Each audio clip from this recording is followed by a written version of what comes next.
태연법률사무소 대표 변호사 김태연입니다. 반려가구가 증가함에 따라 크고 작은 법률 문제가 많이 증가하고 있는데요. 오늘은 반려동물과 관련된 일상생활 속 생활 법률에 대한 이야기를 해보려고 합니다. 먼저 주거 및 일상생활에 관한 법률에 대해서 말씀드리겠습니다.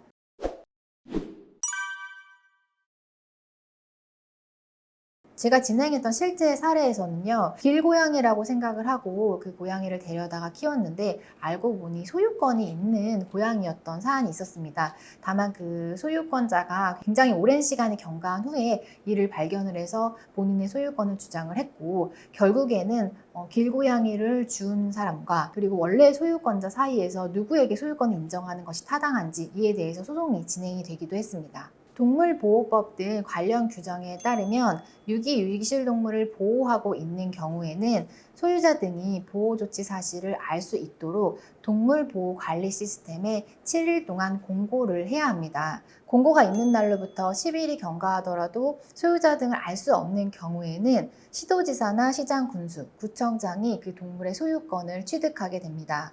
따라서 개인이 유기동물을 발견한 후에 신고 없이 키우는 경우에는 법적으로 점유이탈물 횡령죄에 해당할 수 있고 처벌이 될 수도 있습니다.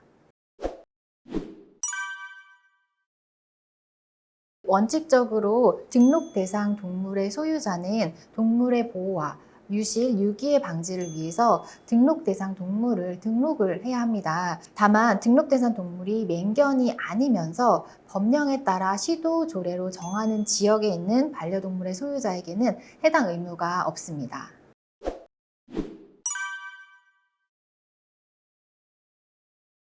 월령 2개월 이상으로 주택이나 준주택에서 기르는 개나 그 외의 장소에서 반려 목적으로 기르는 개는 동물보호법에 따라 등록 대상 동물이 되는데요. 등록 후에 반려동물이 실종이 되거나 소유자가 변경이 된 경우에도 이를 관할 시장이나 군수구청장에게 신고를 해야 합니다. 정해진 기간 내에 미신고한 소유자, 그리고 변경신고를 하지 않은 소유권을 이전받은 자는 50만 원 이하의 과태료가 부과될 수도 있습니다.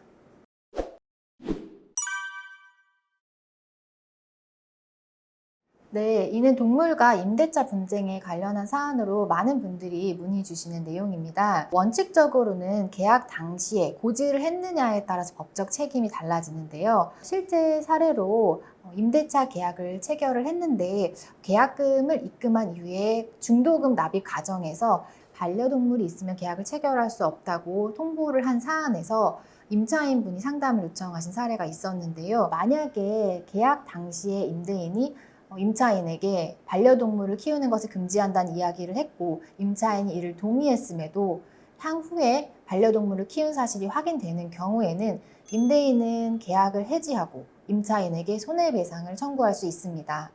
반면에 임차인이 그러한 이야기를 임대인으로부터 듣지 못했음에도 갑자기 임대인이 반려동물을 키우는 것을 금지하는 경우라면 임차인이 임대인에게 계약을 해지하고 손해배상을 청구하거나 계약 유지를 주장할 수 있습니다.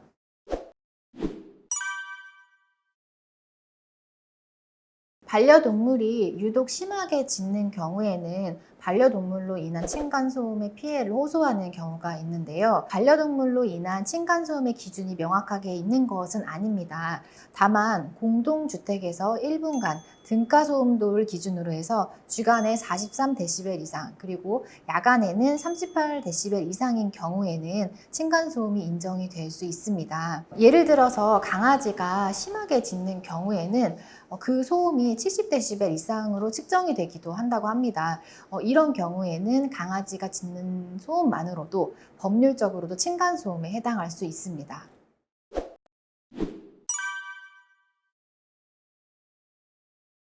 유기동물이나 유실동물은 동물보호법상 보호조치 대상으로 관할 지자체의 장이나 동물보호센터에 신고를 하시면 구조가 되거나 보호조치가 진행이 됩니다.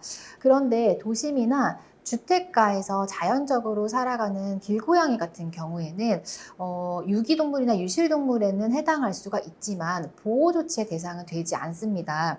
이에 대해서는 개체수 조절을 위해 중성화 작업을 진행을 하고 있는데요. 길고양이를 관할구청 등에 신고를 하는 경우에는요, 위탁업체에서 접수를 해서 길고양이를 포획하고 이송한 다음에 중성화 수술을 하고 다시 방사를 하게 되는데요. 길고양이로 인해 피해를 입으셨다고 하면 관할구청에 신고를 해서 이러한 중성화 수술 등 조치를 받도록 하시는 게 가장 좋습니다. 다음은 우리 반려견이 다치거나 사망했을 때의 대처법에 대해서 말씀드리겠습니다.